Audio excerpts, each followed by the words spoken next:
అక్కడక్కడ మాట్లాడుతూ శవం మీద రాజకీయాలు చేసేకొచ్చినారని కూడా మాట్లాడారు.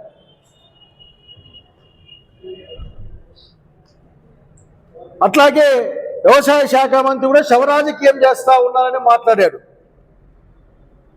నాకు తెలిసిన వార్త ఏంటంటే అసలు ఆ శవాన్ని రాజకీయానికి వాడుకుందామనుకున్నది మీ యొక్క కేంద్ర కార్యాలయం, తెలుగుదేశం పార్టీ కేంద్ర కార్యాలయం తప్ప ఇంకోటి కాదు.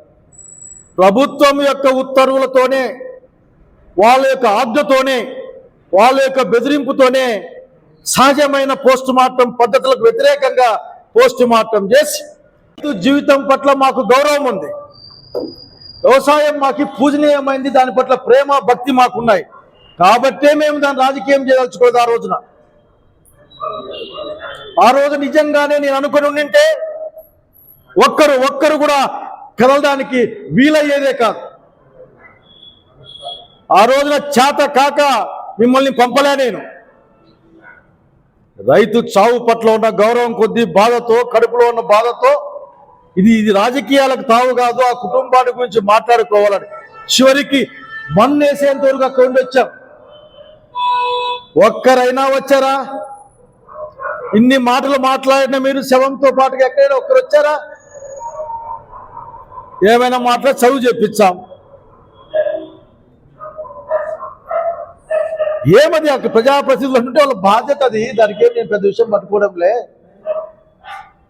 అసలు నేను అనుకున్నా వస్తారేమో, ఎల్లుట్ల దాకా వచ్చి పాపం ఈ యొక్క నాగలింగాన్ని గౌరవంగా పంపిస్తారేమో అనుకున్నా నేను. ఒక్కరు కూడా రాలే. మీకు ఒళ్ళంతా భయం. మీ యొక్క ఆర్థిక విధానాల వల్ల, మీ యొక్క వ్యవసాయ విధానం వల్ల, వ్యవసాయం దండగనుకునే మీ నాయకుని విధానం వల్లనే శవాల మీద రాజకీయం మేము చేసేవాళ్ళం కాదు. మేము ముఖ్యంగా అనంతపురం రైతు శవం పైన రాజకీయాలు చేసేవాళ్ళం కాదు. మౌవ కొల్లు వ్యాధి వస్తే మోనోక్రోటోపాస్ ఇచ్చిన చరిత్ర మీది. ఇదే జిల్లాలో మా రాజకీయం రైతుల్ని రాజులుగా మార్చే రాజకీయం.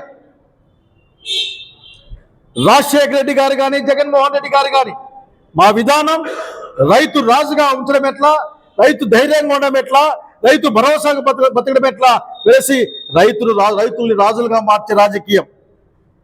మీ యొక్క ఆర్థిక రాజకీయ విధానం ఏంటో మీకు తెలుసా? వ్యవసాయం పట్ల మీకు నమ్మకం లేదు. వ్యవసాయం అంటే సరిపోదు మీ దగ్గర, ఊరికే చెప్పుకునే కంటే, ఆ చెట్ల కింద కూర్చొని మాట్లాడుకోవడం కోసం.